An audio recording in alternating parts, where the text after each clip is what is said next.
Tariklah Allahumma salli ala Muhammad. 3. Yang keempat salin. Bila mana dikatakan sesuai dengan masalah mahram, ialah daripada puting ke mulut. Daripada puting kita ke mulut dia, bukan dengan botol susu. Takut trend pada hari ni, dia masuklah botol, dia bagi budak tu minum, ambil anak angkat. Ulama kata tak dikira mahram. Ialah daripada mulut ke puting dia. 4. Yang kelima, salin muslimat. Tak kira pek balik kiri ke pek balik kanan boleh berlaku. Tak, hari tu hamba kuliah di Shah Alam, satu muslimat tanya, Ustaz, pek balik kiri ke pek balik kanan? Hamba tanya, balik kanan tu apa, kiri tu apa? Dia jawab, kanan tu makanan, kiri tu minuman. Oh, hamba kata, hamba tanya balik, kalau makan saja tak minum, kenyang tak? Dia kata, kenyang lah Ustaz, tapi tercekik. Pandai pula jawab, Allahu Akbar.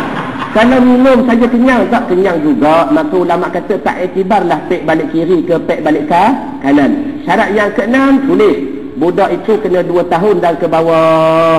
Jangan imam kita ambil budak sekolah menengah suruh bini menyusu. Allahu Akbar. Dah tak boleh. Kena 2 tahun dan ke bawah. Habis 6 syarat. Yang kedua, mahram juga dengan sebab sesuai siapa dia? Adik-beradik daripada perempuan yang menyusu. Jaga. Adik-beradik daripada perempuan yang menyusu. Hamba nak bawa 4 kes atau 4 masalah. Contoh dah, kita pergi pelan-pelan. Tak faham pun tak apa, insya-Allah Tuhan bagi faham kemudian. Kes yang pertama, contoh ni isteri hamba. Isteri dah, kami menikah 5 tahun dah, tak dikarunia cahaya mata. Sembah laki bini, bang berasa nak ambil anak angkat lah. Ingat nota, kalau isteri kita menyatakan nak ambil anak angkat, yang pertama selangkah yang tuan-tuan perlu buat, bawa isteri kita pergi ke hospital, cek tubuh badan dia boleh menyusu tak. Sebab kaedah perubatan hari ini, sama ada suntik ke makan ubat susu boleh keluar. Kalau doktor mengesahkan badan dia boleh menyusu, balik tak ada masalah. Nak ambil anak angkat lelaki pun tidak apa, nak ambil anak angkat perempuan pun tak apa. Satu kes. Kes yang kedua, bila mana isteri hamba balik, bang, doktor kata saya tak boleh menyusu lah. Okey, yang ni jaga dah.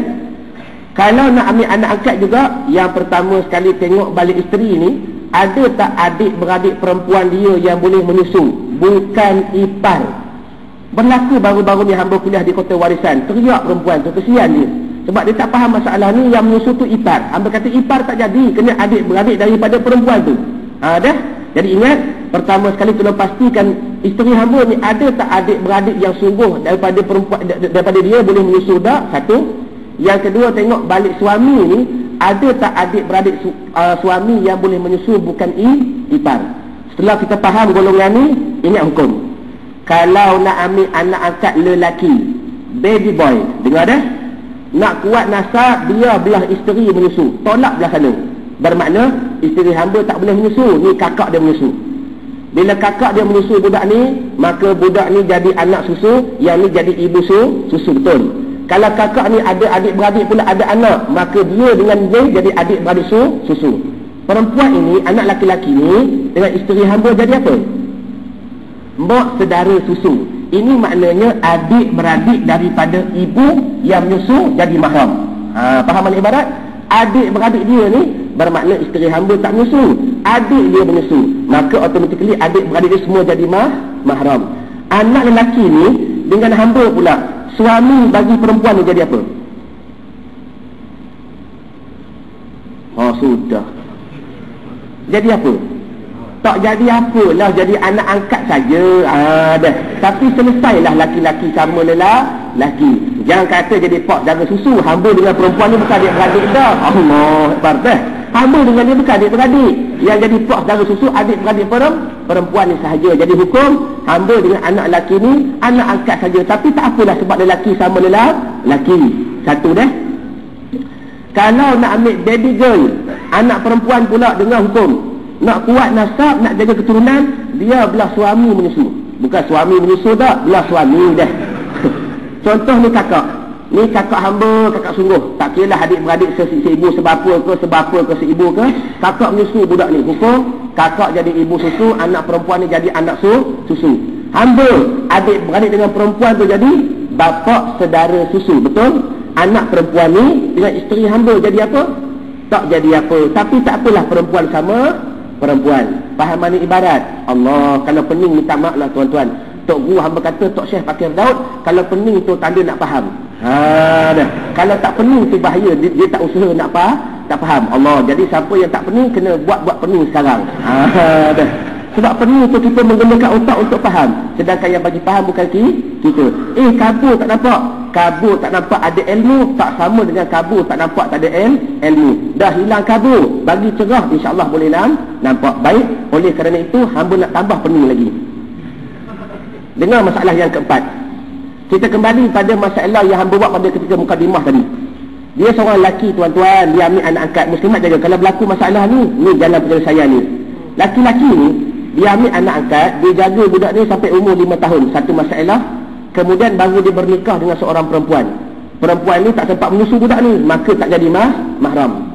Tiba-tiba perempuan ni pula mengandung dan beranak lagi seorang anak perempuan. Kalau beranak anak perempuan, berlaku masalah sebab nak besarkan dua beradik ni, hal keadaan mereka bukan mahram. Nak buat macam mana? Yang pertama sekali, cari ibu bagi anak angkat tadi. Ni anak angkat kita tak? Cari ibu dia. Jadi hukum, kalau tuan-tuan nak ambil anak angkat, biarlah tahu susu galuh keturunan supaya mudah belakang hari. Cari anak angkat dia, cari ibu angkat dia buat apa? Setelah jumpa ibu dia, bawa anak perempuan hamba ni pergi ke rumah dia berkampung, duduklah 2 hari 2 malam, suruh perempuan dia menyusu.